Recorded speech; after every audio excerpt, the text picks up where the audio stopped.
ABC General Hospital spoilers reveal that the truth does not arrive in Port Charles as a quiet revelation. It comes like a fracture running through everything that once felt controlled, precise, and contained. When Britt finally chooses to tell Sidwell that Cullum is the one who killed Marco, she is not simply sharing information. She is detonating a carefully constructed illusion that has kept a dangerous man focused on the wrong enemy. For a long time, Sidwell's grief had been directed outward, sharpened into a weapon aimed at Sonny, fueled by the belief that his son's death was just another move in a familiar war. That belief gave him purpose, even if it was built on a lie. But the moment Britt speaks, that foundation begins to collapse, and what replaces it is far more volatile than grief alone. Sidwell does not react immediately, and that silence is what makes the moment so dangerous. He listens, he studies, and beneath that stillness something begins to shift.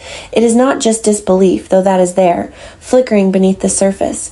It is something deeper, something more corrosive, the realization that he may have been manipulated, that the man he trusted as a partner may have been standing beside him while hiding the truth about his son's death. That kind of betrayal does not simply wound, it rewrites everything. Every conversation, every decision, every alliance begins to look different when viewed through the lens of deception. And Sidwell, who has built his power on control and calculated trust, cannot tolerate the idea that he has been turned into a pawn. Britt understands the risk the moment she begins speaking, but she continues anyway, because there is no longer a version of this story where silence protects anyone.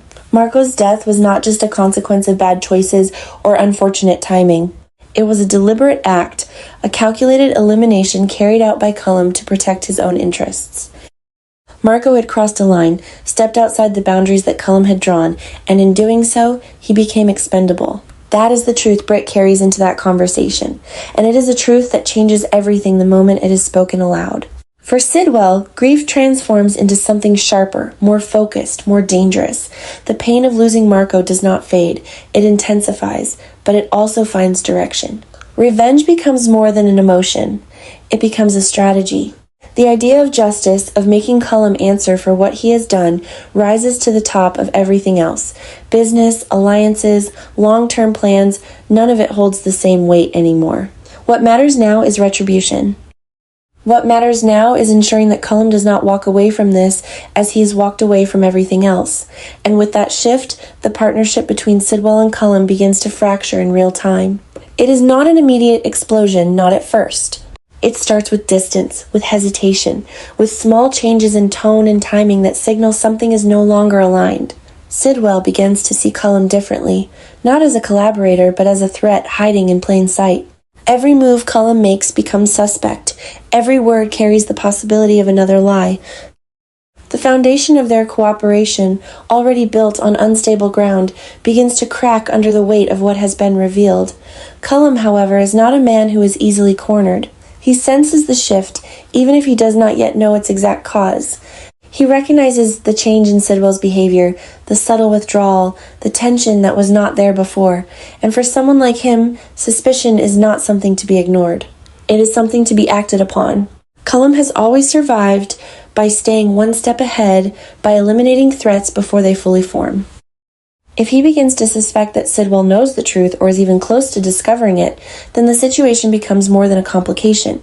It becomes a liability that must be dealt with. What follows is not a clean break, but a slow escalation toward inevitable conflict. The business ties that once bound them together begin to unravel, replaced by guarded interactions and strategic positioning. Each man begins to prepare for the possibility that the other is no longer an ally.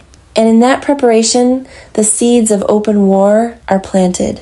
Because once trust is gone, there is nothing left to hold them back from becoming enemies. At the center of it all is Britt, who understands that her choice has set this chain reaction in motion. She is not naive about the consequences. By telling Sidwell the truth, she has placed herself directly in the line of fire between two men who are both capable of extraordinary violence when pushed.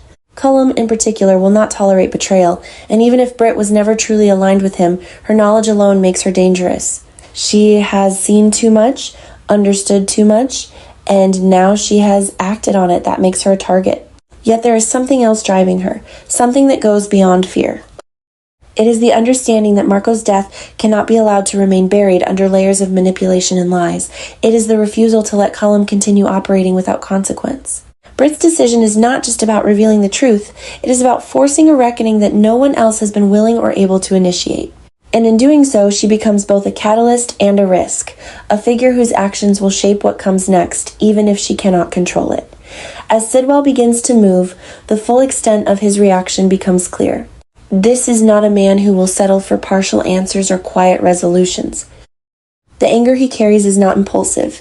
It is methodical, building into something that is far more dangerous than a sudden outburst. He does not just want Cullum exposed, he wants him destroyed. And that intention transforms the situation from a hidden conflict into an approaching storm that will touch every corner of Port Charles. The balance of power begins to shift. What was once a controlled operation, guided by Cullum's ability to manipulate and conceal, starts to unravel under the pressure of exposure. Secrets that once felt secure now carry the risk of being uncovered. Alliances that once seemed stable now feel temporary, conditional, fragile. And as both sides begin to position themselves for what is coming, the city itself becomes a battleground for a conflict that is no longer contained. There is no turning back from this point.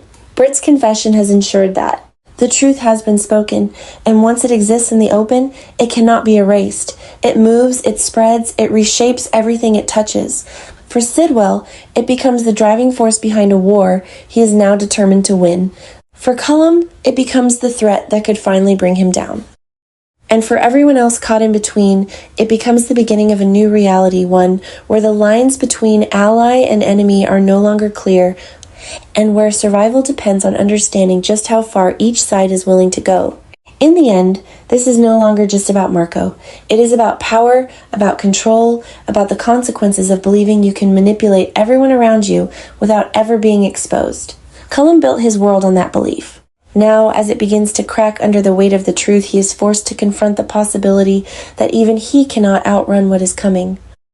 And as Sidwell steps forward, no longer blinded by grief but sharpened by it, the collision between them becomes inevitable. When it happens, it will not be quiet. It will not be contained. It will be the kind of reckoning that leaves nothing untouched, the kind that changes the course of everything that follows. Survival in Port Charles is rarely about strength alone. It is about timing, about knowing when to hold on and when to strike, about recognizing the moment when fear must give way to action. For Britt, that moment arrives the instant Cullum cuts off her access to the Huntington's treatment that has quietly defined the limits of her future. It is not just a medical decision, it is a message, cold and unmistakable. Control is shifting, dependency is being weaponized, and for the first time, Britt is forced to confront a reality she has tried to outrun for far too long, that her life has been tethered to a system designed to keep her obedient, not alive. Cullum's decision is calculated. By removing the one thing Britt cannot replace, he believes he has secured her compliance once again. He assumes desperation will silence her, that fear will keep her in place, that she will continue to serve his interests because the alternative is too unbearable to consider. But what he fails to understand is that desperation does not always break a person. Sometimes it clarifies them. Sometimes it strips away hesitation and leaves behind something far more dangerous: resolve. For Britt, the loss of the medication does not weaken her. It forces her to choose, and in that choice, something fundamental shifts. She stops reacting to Cullum's control and begins to redefine her position within the game he thought he had already won. This is no longer about surviving under his terms.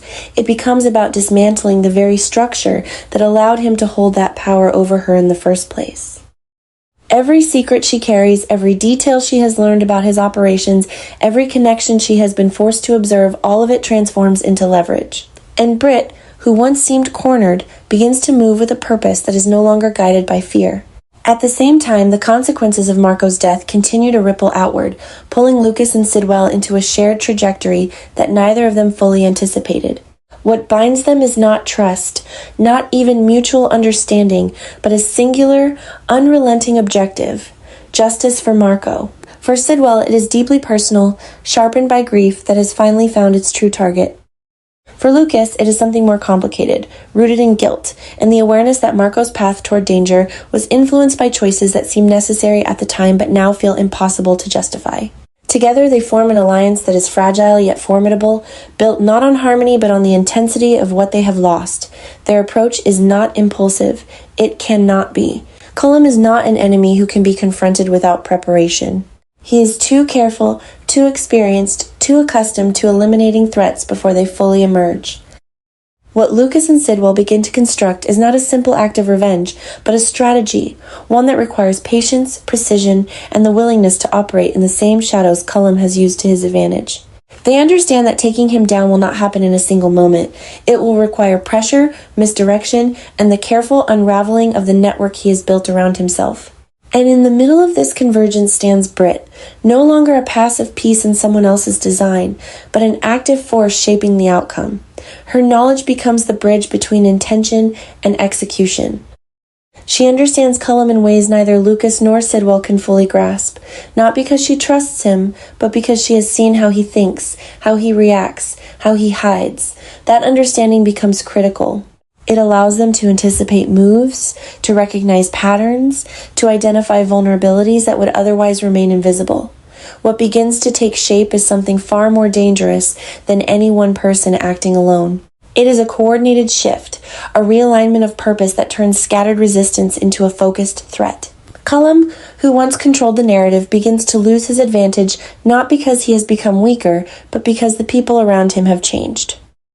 They are no longer reacting to his moves. They are creating their own. There is an irony in how it unfolds. Cullum has always relied on trust as a tool, building relationships that serve his objectives while keeping his true intentions hidden. But now, that same principle becomes his greatest vulnerability. The person who understands him best, the person he believed he could control through fear and necessity, is the one who begins to dismantle him from within. Britt's shift is not loud, not immediate, but it is decisive. She stops being predictable. She stops playing the role he assigned to her. And in doing so, she becomes the variable he cannot account for. As the pressure builds, Cullum begins to sense that something is wrong. The world around him does not behave the way it used to. Information does not flow as smoothly. Reactions do not align with his expectations. There are gaps where there should be certainty, resistance where there should be compliance. And for a man who has survived by staying ahead of every threat, that uncertainty is the first sign that his control is slipping. By the time he fully understands what is happening, it may already be too late, because this is no longer a single confrontation waiting to happen. It is a convergence of forces, each driven by a different motivation but aligned toward the same outcome.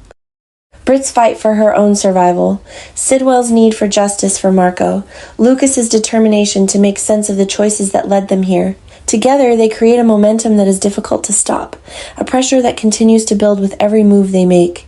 And at the center of it all is a truth Cullum never believed he would have to face, that the greatest threat to his power would not come from an external enemy, but from the very people he believed he had already secured. The trust he cultivated becomes the weapon turned against him. The loyalty he assumed becomes the foundation of his downfall. In the end, this is not just a story about revenge or survival. It is about transformation. Britt is no longer the woman defined by what she needs to stay alive. She becomes the woman willing to risk everything to ensure that the system controlling her does not survive. Sidwell is no longer a man chasing the wrong enemy. He becomes a force driven by clarity and purpose. Lucas is no longer caught between guilt and hesitation. He becomes part of something larger than himself, a movement toward accountability that cannot be undone. And Cullum, for all his calculation, for all his control, may find himself facing a reality he never prepared for, the moment when the people he trusted most are the ones who ensure he falls.